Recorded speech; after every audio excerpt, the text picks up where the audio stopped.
आता बघूया राजकीय विश्वात काय सुरू आहे त्या संदर्भातल्या टॉप 9 बातम्या। मी दोन्ही शिवसेना एकत्र याव्यात, अंबादास दानवे यांच्या वक्तव्यानं भुवया उंचावल्या। शिंदेंनी उत्तर टाळलं, मुद्दा अप्रत्यक्ष खोडला। आम्ही बाळासाहेब आणि हिंदुत्वाचा विचार घेऊन चाललोय, आमची घोडदौड अशी सुरू राहील, शिंदेंची भूमिका। तनपुरेंकडून कोणताही गौप्यस्फोट नाही, विलिनीकरणाच्या चर्चा झाल्या होत्या। अजितदादांसोबत चर्चा सुरू होती।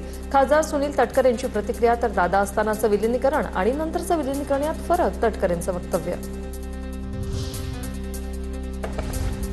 पार्थ पवार राजकारणात सक्रिय झाले ही चांगली गोष्ट आहे। राष्ट्रवादीत गेल्या कित्येक दिवसांपासून सुरू असलेल्या अंतर्गत कलहानंतर खासदार सुनील तटकरे यांची प्रतिक्रिया।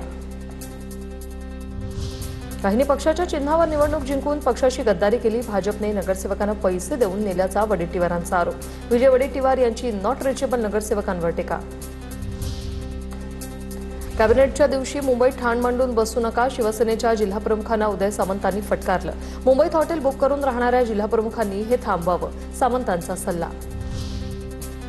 प्रसिद्धीची हाव आली, तरुणाच्या अंगलट। भारतीय राजमुद्रेचा आणि राजकीय नेत्याच्या नावाचा गैरवापर केल्याने अहिल्यानगरमध्ये विश्वजित धुळगण या तरुणाविरोधात गुन्हा दाखल।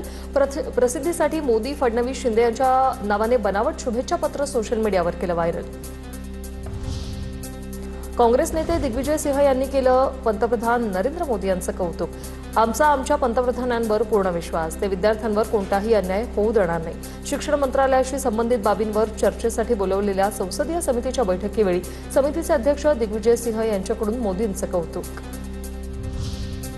काँग्रेस नेते दिग्विजय सिंहांनी मोदींचं कौतुक केलं नाही, काँग्रेस नेते जयराम रमेश यांचं स्पष्टीकरण। शिक्षण विषयक समितीच्या बैठकीत कौतुक केल्याची चर्चा होती, मात्र तसं नसल्याचं त्यांनी सांगितलंय।